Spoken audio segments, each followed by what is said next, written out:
अस्सलाम वालेकुम, मैं हूँ आयशा जुल्फ़िकार और मेरे साथ हैं शुमाइला चौधरी। तो जनाब हम आपको पाकिस्तान की सबसे बड़ी ट्रांसमिशन वर्ल्ड कप गेम उठा दो में खुश आमदीद कहते हैं। आईसीसी वनडे वर्ल्ड कप 2023 का आज 5वां मैच खेला जा रहा है और चेन्नई में खेले जा रहे इस मैच में 5 बार की आलमी चैंपियन ऑस्ट्रेलिया और 2 बार की चैंपियन मेजबान भारत आमने सामने हैं।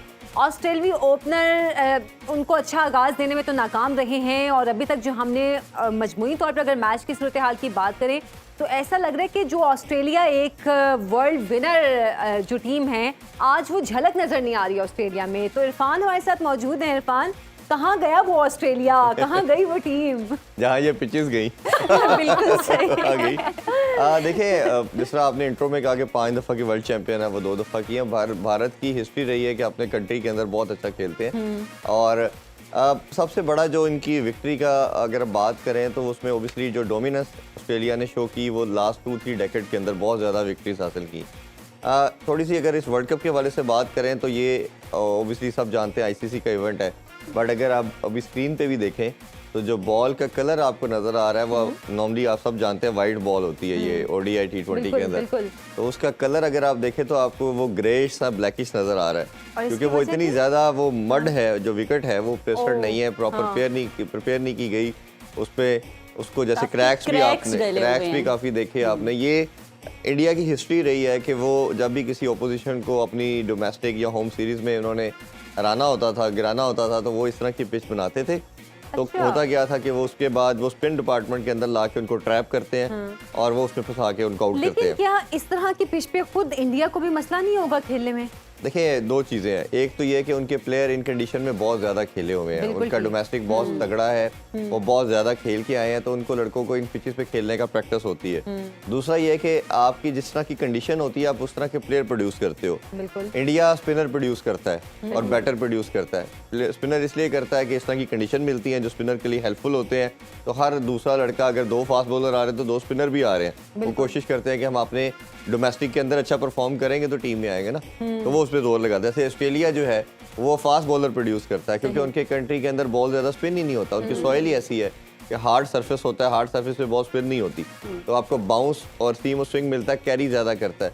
तो हर बंदे की कोशिश होती है कि मैं ज़्यादा से ज़्यादा आउट करूँ, तो उस आउट करने के चक्कर में बच्चा जब बड़ा हो रहा होता है तो वो उसी तरफ लग जाता है। बिल्कुल। तो अब उसके जो आपका क्वेश्चन था, कमिंग बैक टू दैट, कि आपने इंडिया क्यों बेनिफिशियल है, एक तो ये फैक्टर है, दूसरा ये है कि इनके पास डगआउट में जो स्क्वाड है इसमें बड़े अच्छे तगड़े क्वालिटी स्पिनर है। अब कंपेयर करें ऑस्ट्रेलिया के पास तो सिर्फ एडम ज़ैम्पा खेल रहे हैं और दूसरा जो मैक्सवेल है वो भी आप देखें तो बैटिंग ऑलराउंडर है, रेगुलर स्पिनर नहीं है। स्मिथ हैं, वो भी कभी ऑन एंड ऑफ स्पिन करते हैं बट वो भी रेगुलर नहीं है। तो ये सारी चीज़ों की वजह से जो टॉस था वो भी बहुत वाइटल था। नॉर्मली जैसे 99% हम यही देखेंगे, जो टॉस जीतेगा वो चेस की तरफ जाएगा। आज ऑस्ट्रेलिया ने पिच देखते हुए ये डिसीजन लिया कि ये बाद में और वेयर टेयर आएगा पिच के अंदर, जब ओबियसली जब आप रन बनाते हैं कुछ वेयर टेयर उस पर आता है, कुछ बैट्समैन जब शॉट्स खेलते हैं तो आपके क्रैक्स और बनते हैं, फिर जब फुट लैंड करने के बाद अगला स्टेप जब लेते हैं तो उस जगह पे भी आपके पैचेस बनते हैं। तो वेयर टेयर को कंसिडरेशन में रखते हुए उन्होंने कहा कि सेकंड इनिंग्स और मुश्किल हो जाएगी हमारे लिए। तो ड्यू आज, क्योंकि आप नज़र आ रहा है कि आपका बादल भी कुछ है और ह्यूमिडिटी भी है, तो जब दोनों क्लाइमेट के अंदर ये चीज़ें होती हैं तो ड्यू फैक्टर कम हो जाता है। तो इस वजह से उन्होंने ये बोल्ड डिसीजन लिया और उन्होंने पहले बैटिंग की, बट उन्होंने कोशिश काफ़ी करने की कि हम थोड़ा अच्छा टोटल लगाएं, बट अनफॉर्चुनेटली देखा जाए तो ओवरऑल जिस तरह से उन्होंने स्कोर लिए हैं बड़ा स्लो खेले हैं, तो अच्छा खेले हैं कि उन्होंने कोई वो कहते हैं ना 6 नहीं थे, चौके नहीं थे, छक्के नहीं थे। देखिए, एक तो जिस तरह मैंने कहा कि पिच सूटेबल नहीं थी, दूसरी चीज़ ये सबसे बड़ा इसमें इशू था कि आपको ऑस्ट्रेलिया थोड़ा सा ज़्यादा ही कंजर्वेटिव अप्रोच के साथ स्टार्ट लिया, बहुत कंजर्वेटिव अप्रोच के साथ, और वो जैसे टिमड कहना चाहिए यही था कि हम विकेट्स इन हैंड रखें, विकेट ख़राब है। मेरे ख्याल में उनको शुरू में थोड़ा चांस लेना चाहिए था, ताकि अगर जब तक उनके पेस बॉलर बॉलिंग कर रहे थे तो पेस बॉलर तो इस तरह के विकेट पे इतना ज़्यादा हेल्पफुल नहीं होते, तो उनके अगेंस्ट चांस लेते, 10-15 ओवर में मैक्सिमम रन्स बनाते। बट उसमें भी इन्होंने, हमने देखा कि 4.5 की एवरेज से रन्स बनाए, बहुत तेज़ नहीं खेले। तो उसका नुकसान क्या हुआ कि जैसे ही विकेट्स 1-2 गिरी तो फिर उनके स्पिनर ने आके टोटल डोमिनेट कर लिया। ज़्यादा विकेट्स भी स्पिनर्स ने ही लिए। और वार्नर देखें, हम स्मिथ देखे, जो सेटल थे, अब इनको चाहिए था कि थोड़ा तेज़ खेलते, बट वो तेज़ खेलने से पहले ही जैसे ही स्पिनर आए तो उन्होंने दोनों को आउट कर दिया। तो इरफान, अभी जैसे कि अभी आप बात कर रहे थे कि ऑस्ट्रेलिया ने वेदर कंडीशंस और बाद में जो ग्राउंड की कंडीशन थी वो देखकर ये डिसाइड किया कि हम पहले बैटिंग करेंगे क्योंकि बाद में चेस करना ज़्यादा मुश्किल हो जाएगा। अगर ऑस्ट्रेलिया बाद में चेस करता, जैसे कि आप कह रहे हैं कि बादल हैं, मौसम चेंज है और ड्यू फैक्टर भी कम हो रहे हैं, तो क्या अब जो बाद में टीम चेस करेगी उसको आसानी होगी या उसको मुश्किल होगी? नहीं, उसको देखिए, जब ड्यू फैक्टर नहीं आता तो फिर आप समझ लें कि इक्वल आपको वो मिलता है चांसेस। बॉलर को आपकी रात को भी बॉल सीधी आएगी, जैसे मैंने कल भी एक्सप्लेन किया था कि जब ड्यू आती है बॉल गीला हो जाता है, तो बॉल बिल्कुल समझ ले सीधा जाएगा। पेस बॉलर का भी और स्पिनर का भी बॉल ग्रिप नहीं करेगा, वो भी सीधी बॉल आएगी। और इवन दो के स्पिनर के लिए तो क्योंकि मोस्टली फिंगर स्पिनर होते हैं या रिस्ट स्पिनर होते हैं, उनके लिए लेंथ पे सही बॉल डालना मुश्किल होता है, तो बैटर के लिए इजी होता है हिटिंग करना। तो इसीलिए 99% चेस की तरफ जाएंगे। बट जब ड्यू नहीं आता तो जो आपको समहाउ क्लाइमेट या चीज़ें, पिच कंडीशन आपको पहले मिल रही हैं वही आपको बाद में मिलेंगी। तो दोनों टीम के पास इक्वल चांस है। जैसे मैंने कहा कि वो ऑस्ट्रेलिया ने इसलिए चेस करना प्रेफर नहीं समझा कि विकेट और ख़राब होगी, क्योंकि ऑलरेडी काफ़ी ख़राब है, क्रैक्स काफ़ी ज़्यादा है और वेयर टेयर आएगा तो उसके बाद और मुश्किल हो जाएगी बैटिंग सेकंड करना। उसी वजह से उन्होंने पहले बैटिंग की। तो इरफान, जैसे अभी आपने कहा कि ये इंडिया जो है वो प्लान इस तरह की पिचेस बनाते हैं, तो जब इतना बड़ा इवेंट हो रहा है और बाकी सारी टीम्स ने वहाँ जाके खेलना हो तो उनको कोई कंप्लेंट नहीं होती? नहीं, ये इसमें मैं आपको और इसको ज़रा एलेबोरेट कर देता हूँ। ये आईसीसी का इवेंट है और क्यूरेटर जो है वो सब आईसीसी के ही उनको लुक आफ्टर करते हैं, पिचेस वो प्रिपेयर करते हैं। बट ये है कि उनके जो मेन लोग आते हैं वो आईसीसी के होते हैं, जो नीचे आसान अल्फाज में लोगों के अंडरस्टैंडिंग के लिए वो रोल समहाउ ये गार्डनर की तरह का होता है, ये माली की तरह के लोग होते हैं जो पिच प्रिपेयर करते हैं। तो इतनी वर्कफोर्स लाना उनके लिए पॉसिबल नहीं होता। तो वो आपके लोकल लोगों से ही काम करवाते हैं। बिल्कुल। तो वो फिर क्योंकि लोकल लोग जानते हैं अपनी चीज़ को, हमारी टीम के लिए जैसे पाकिस्तानी जितने भी क्रिकेटर हैं वो जानते हैं पाकिस्तान को कैसी पिच सूट करती है। उन्होंने 20-30 साल से यही काम कर रहे हैं। तो भारतीय क्रिकेटर भी जो है वो भी जानते हैं कि भारत को कौन सी कंडीशन सूट करती है और कौन सी चीज़ें भारत की प्लेयर के लिए बेनिफिशियल होंगी। एक तो ऑर्डर आ गया आपको कि जी बैटिंग विकेट बनाए, बट आपने बैटिंग विकेट नहीं बनानी। आपके क्रिकेटर आपको कि जी हमने प्रिपेयर कर दी है, बट वो कितनी कर सके हैं ये देखना पड़ेगा। दूसरा, चेन्नई जो है ये शुरू से रनाउंड है कि ये बहुत ज़्यादा इसकी सॉइल जो है वो स्पिन को फेवरेबल करती है। आज से नहीं, हम 30-40 साल से सुन भी रहे हैं, देख भी रहे हैं। तो इंडिया ने अपने जो क्रूशियल मैच थे वो रखी ऐसी जगह पे है कि जाके वो जहाँ पे ज़्यादा स्पिन है वो उतनी जल्दी हम अपोजिशन को हरा सके। जैसे कल आपने देखा साउथ अफ्रीका का, अब साउथ अफ्रीका को जब बैटिंग विकेट मिली उन्होंने देखे 428 रन बना दिए। अब साउथ अफ्रीका अगर लेट्स सपोज इसी पिच पे आके खेलेगी तो साउथ अफ्रीका भी स्ट्रगल करेगी। वो भी 200-250 से शायद ऊपर ना बना पाए। जैसे रमीज राजा भी कल यही कह रहे थे कि 250-60 अगर कहा जाए तो बहुत ज्यादा टोटल है। तो वो कई शायकीन ये सोच रहे होंगे कि नॉर्मली 350-400 की बात हो रही है तो ये 250 क्यों कह रहे हैं। तो वो इसी रीजन से कह रहे थे कि अगर आपका ये सब आएगा जैसी कंडीशन है तो अब हमारा भी अफगानिस्तान के साथ मैच ऐसी कंडीशन पे है। तो हमने ऑब्जेक्शन भी किया था इसी वजह से कि हमें इधर मैच नहीं खेलना, क्योंकि पाकिस्तानी नोस के ये बहुत ज़्यादा स्पिन को फेवरेबल है और स्पिन भी नॉर्मल स्पिन नहीं है। ये जो आपने अगर देखा हो खासतौर पे जडेजा की बॉल वो पड़ने के बाद जब वो क्रैक पे पड़ती है तो इतनी शार्प स्पिन होती है कि वो खेलना इम्पॉसिबल होता है। वो दुनिया का कोई बैटर वो नहीं खेल सकता, जैसे स्मिथ बोल्ड हुए थे। तो ये मेरे ख्याल है इस तरह की चीज़ें आईसीसी को इसमें इंटरवीन करना चाहिए। वो खुद उसको देख के अभी जिस तरह आईसीसी के रोल के हवाले से भी मैं बात करना चाह रही थी आपसे, लेकिन अभी एक ब्रेक का टाइम हुआ है। ब्रेक से वापस आएंगे, आप हमारे साथ।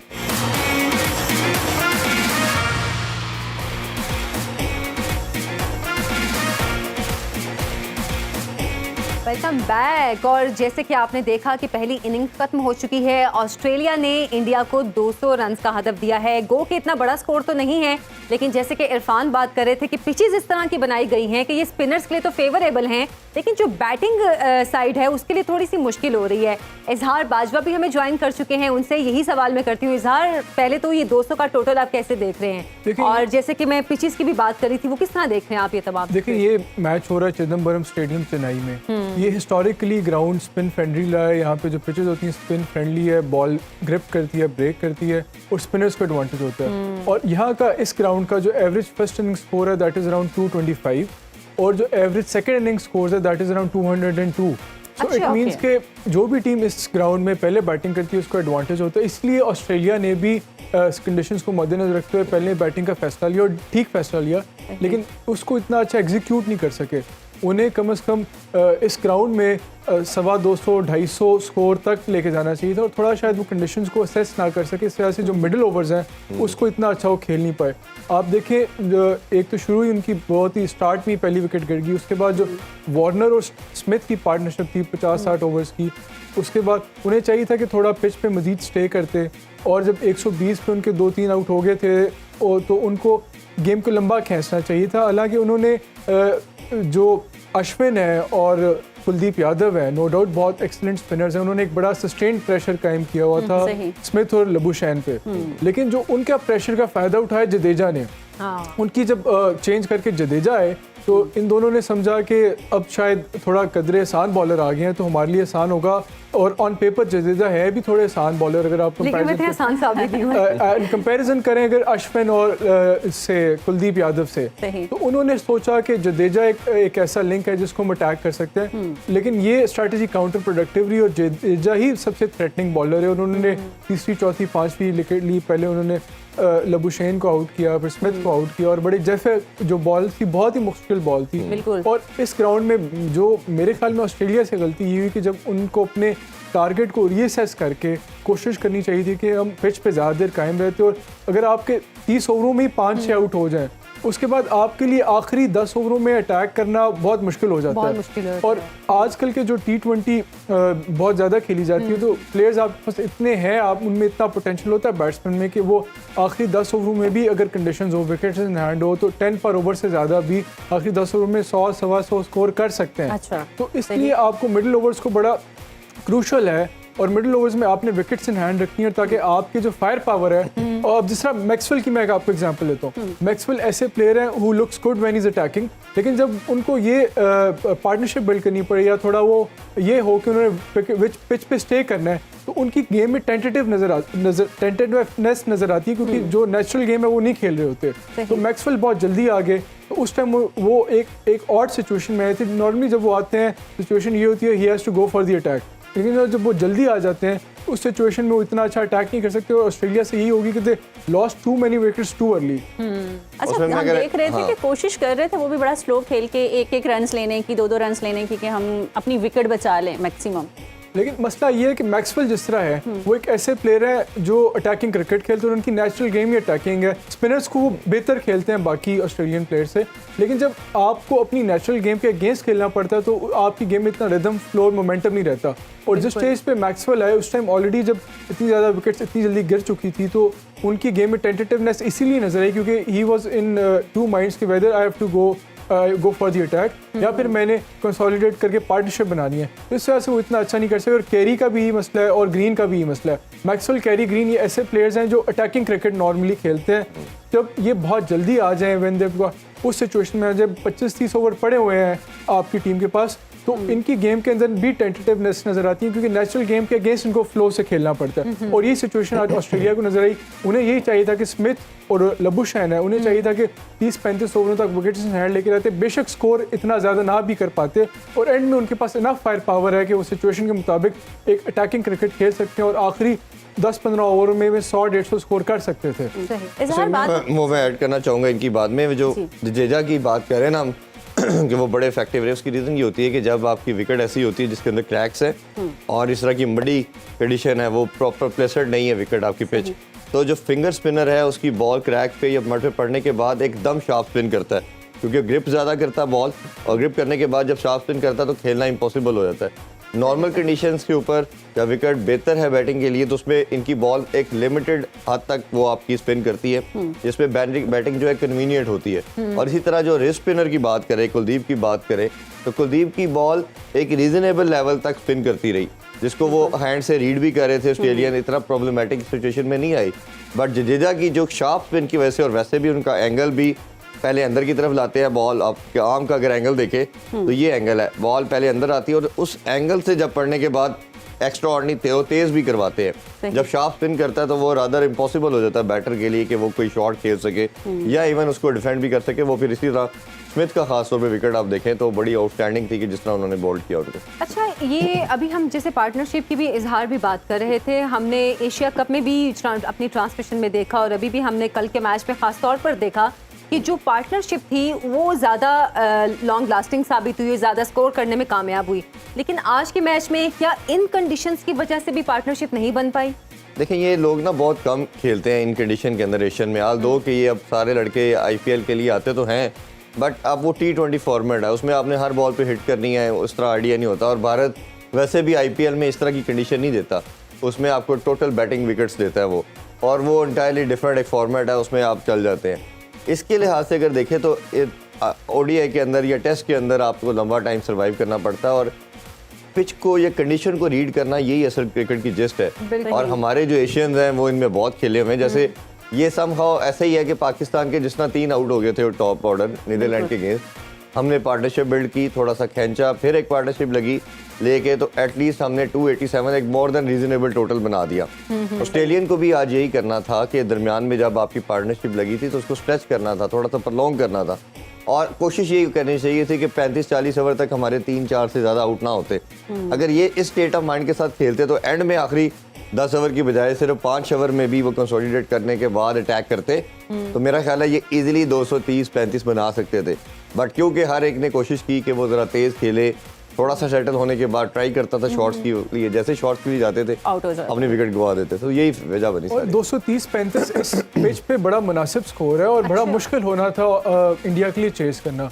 आपने जैसे मैंने पहले अर्ज किया कि इस पिच पे जो सेकंड इनिंग्स एवरेज स्कोर है ODIs में वो 202 है, तो इसका मतलब है कि अगर आप अबव पार और एक मुश्किल टारगेट आपने इंडिया के लिए सेट करना था, तो ये आपने ड्यूरिंग द गेम आपने इंटेलिजेंस गेम अवेयरनेस होती है कि आपने अपनी स्ट्रैटेजी को कंडीशन के मुताबिक, सिचुएशन के मुताबिक ऑल्टर करना है। अगर आपको इतना ज़्यादा आउटस्टैंडिंग स्टार्ट नहीं मिला और आपकी इतनी ज़्यादा विकेट्स गिर गई हैं, तो आपने सिचुएशन के मुताबिक कंसोलिडेट करना और कोशिश करनी है कि मिडिल ओवर्स में एक लंबी पार्टनरशिप बनाएं और कंसोलिडेट करें। बेशक आपका रन रेट इतना ज़्यादा ना भी हो, अगर आप 4 ओवर या पर भी अगर आप रखें और 30-35 ओवरों तक या 35-40 ओवरों तक 150-160 तक स्कोर भी ले जाएं, आखिरी 10-15 ओवर में आपके पास ये मार्जिन होता है कि आप इतनी ज़्यादा हिटिंग कर सकते हैं। जिस तरह वैसे भी बहुत ज़्यादा T20 खेलने की वजह से आजकल के जो प्लेयर्स हैं, जिस तरह उनमें बहुत ज़्यादा पोटेंशियल है कि बहुत थोड़े ओवर्स में बहुत ज़्यादा स्कोर कर सकते हैं। लेकिन मुझे जो मेरा अभी तक जो मुझे नज़र आ रहा है वर्ल्ड कप में जो टीम्स गलती कर रही हैं वो ये है कि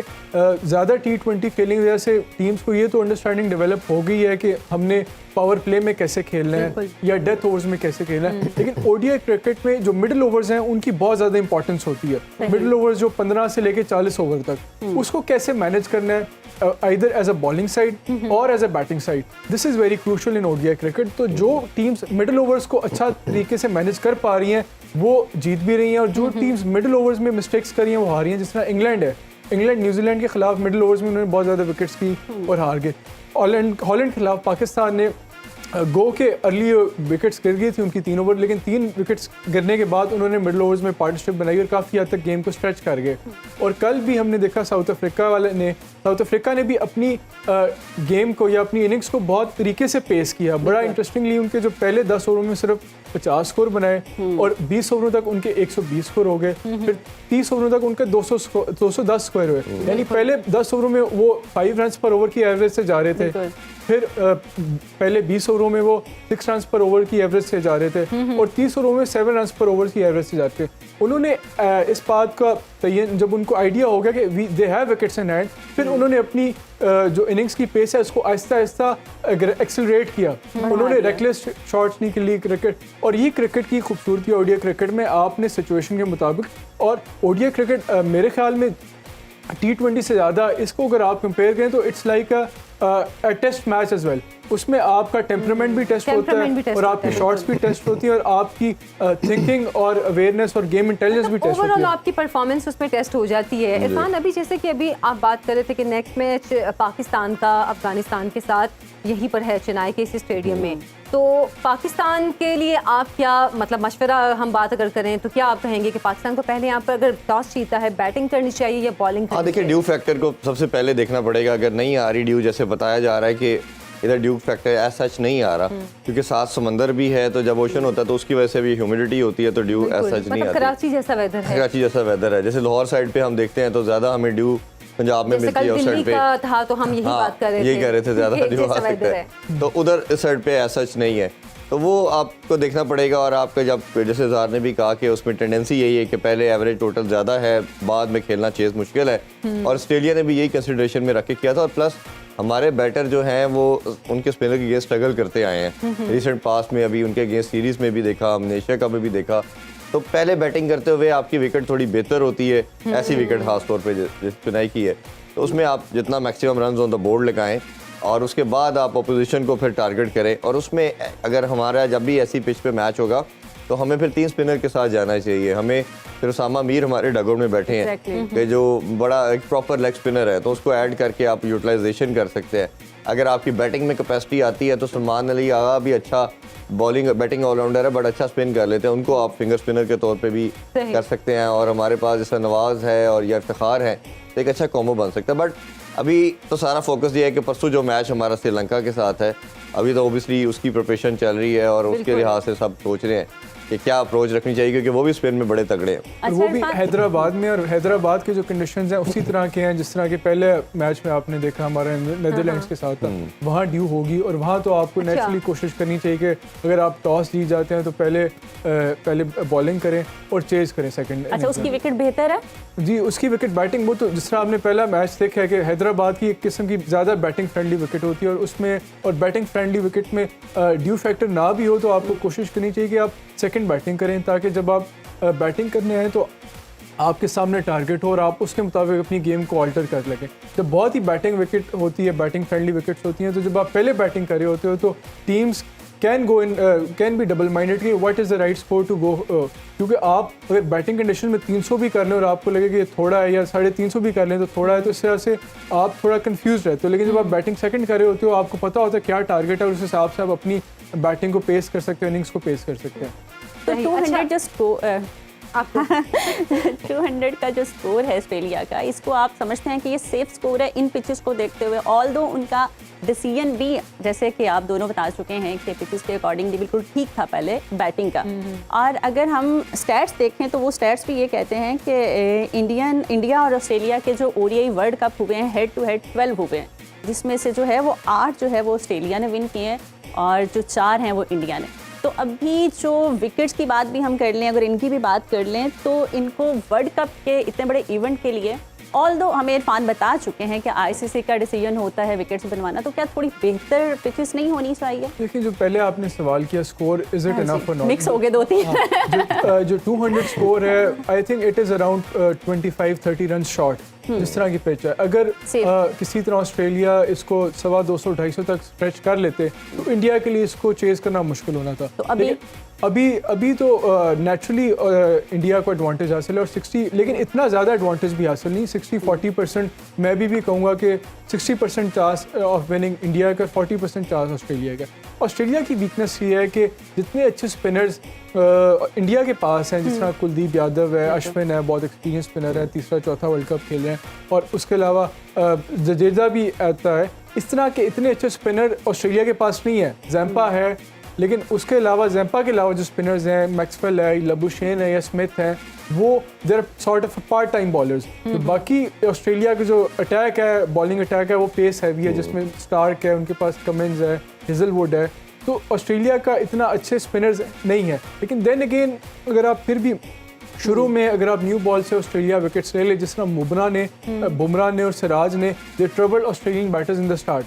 न्यू बॉल भी क्रूशल है, अंडर लाइट्स न्यू बॉल वैसे भी थोड़ा ज़्यादा स्विंग करती है, उसको एक्सप्लॉइट करके इंपॉर्टेंट चीज़ ये है कि जो मेन प्लेयर्स हैं इंडिया के, अगर शुभमन गिल है या ये रोहित शर्मा या विराट कोहली, इनको अगर 2-3 विकेट्स जल्दी ले लें ऑस्ट्रेलिया की, इंडिया तो they are still in the game. लेकिन ये ऐसा टारगेट है, the only way India can defend, the only way Australia can defend is by taking wickets. मतलब आप इसको चेज नहीं कर सकते। 50 ओवर खेलेगा इंडिया तो स्कोर कर जाएगा। आप ये कह रहे हैं कि ऑस्ट्रेलिया के लिए यहाँ पर बॉलिंग करना भी अब मुश्किल होगा। बैटिंग तो हमें मुश्किल नजर आई है, बॉलिंग भी अब मुश्किल हो सकती है ऑस्ट्रेलिया के लिए। जी, वही मैं कह रहा हूँ, क्योंकि जो कंडीशंस हैं, जो स्ट्रेंथ है, उसमें इंडिया के जो स्पिनर्स हैं वो उनकी स्ट्रेंथ है। कुलदीप यादव हो गए या जडेजा हो गए या अश्विन हो गए, देर एक्सलेंट स्पिनर्स। जो ऑस्ट्रेलिया के स्पिनर्स भी अच्छे हैं, जैम्बा बहुत अच्छे स्पिनर, लेकिन जो बाकी स्पिनर्स हैं उनके ऑस्ट्रेलिया के, मैक्सवेल हो गया, लबुशेन हो गया, स्मिथ हो गया, वो पार्ट टाइमर्स हैं। और ऑस्ट्रेलिया की जो स्ट्रेंथ है बॉलिंग की, वो उनका अटैक उनके फास्ट बॉलर्स हैं जिसमें स्टार क्या है, कमिंस है या हेजलवुड है। इसमें मैं ऐड करना चाहूँगा जो है ना शुभमन गिल आज गेम का पार्ट नहीं है, उनको डेंगू हुआ है, वो पार्टिसिपेट नहीं कर रहे, तो ये एक इनका जो ओपनिंग पेयर है उसके जो साल 1.5 साल से चलता जा रहा है, रोहित शर्मा और ओपन कर रहे हैं, तो वो ना होने की वजह से नया जब भी कोई ओपनर आता है आप देखते हैं कि राहुल से करवाते हैं या ईशान किशन से करते हैं, तो उन पर 2-3 ऑप्शन तो हैं, बट ये है कि ऑस्ट्रेलिया इसको एक्सप्लॉइट कर सकता है। ऑस्ट्रेलिया के पास जो आउटसाइड चांस है वो यही है कि शुरू में ऑल अटैक की तरफ जाए, और ऑस्ट्रेलिया का माइंडसेट भी यही है, वो वैसे भी नॉर्मली क्रिकेट अटैकिंग ही खेलते हैं, तो शुरू में अगर वो 2-3 विकेट्स लेते हैं, प्रेशर मेंटेन करते हैं, और अगर ये जिस तरह मैंने कहा कि ओशन बिल्कुल साथ है, तो आपका ये शाम के बाद ये बॉल रिवर्स स्विंग भी होगा, तो रिवर्स स्विंग में पैट कमिंस भी चैंपियन है और मिचेल स्टार्क भी चैंपियन है, तो जब ऐसे बॉलर्स को कंडीशन इस तरह की हेल्पफुल होती है, तो आल्दो के बॉल स्पिनर तो उनके जो भी रोल प्ले करेंगे, ये दोनों भी बहुत इफेक्टिव हो सकता है कि उनके लिए ट्रबल डालें। दूसरा, जिस तरह आपने स्टैट्स के हवाले से शुरू में बात की, देखिए ये स्टैट्स इसलिए ऑस्ट्रेलिया के दुनिया में तमाम टीमों से बेहतर हैं, क्योंकि ऑस्ट्रेलिया ने जो 99 से लेके 2012-13 तक जो डोमिनेंस की इंटरनेशनल क्रिकेट पे, उसमें जितने भी मैचेस इन्होंने 20 साल ऑलमोस्ट खेले, वो सबको हराया इन्होंने। वो एक जिस तरह की फॉर्मेलिटी होती थी, खेलते थे ऑस्ट्रेलिया जीत जाता था, उसकी वजह से हमारे साथ भी इनके स्टैट्स बहुत बेहतर हैं, इंडिया के साथ भी और तमाम टीमों से। बट इधर जो इस वर्ल्ड कप के अंदर बात करें तो भारत को अपनी कंडीशन और इस वेदर का, बाकी तमाम पिचेस का, सारी वजूहात से इनको वो एडवांटेज है किसी और टीम को हासिल नहीं है। अगर इनको कोई काउंटर कर सकता है तो इसका एक ही प्रिंसिपल है, एक ही मेथड है, एक ही मंत्र है, वो ये है कि इनके ऊपर ऑल अटैक की तरफ जाएं। जैसे आप इन पे ऑल अटैक करेंगे तो जो हमारे एशियन सब कॉन्टिनेंट के जो लोग हैं ये प्रेशर में आते हैं, तो आप इन पे अटैक करें, इनको नीचे गिराएं, इनको उठने में टाइम लगता है, बिल्कुल उनको अटैक करने दें। और हमारे प्रोग्राम का टाइम खत्म हो गया है, हमें नाज़रीन से इजाज़त लेनी है। अब तक के लिए बस इतना ही। वर्ल्ड कप को भरपूर एंजॉय करने के लिए सुनो न्यूज़ की वर्ल्ड कप स्पेशल ट्रांसमिशन से जुड़े रहें, और रात 11 बजे तजसियों, कहकों और कॉमेडी से भरपूर क्रिकेट मस्तियाँ देखना मत भूलिएगा। अल्लाह हाफिज़।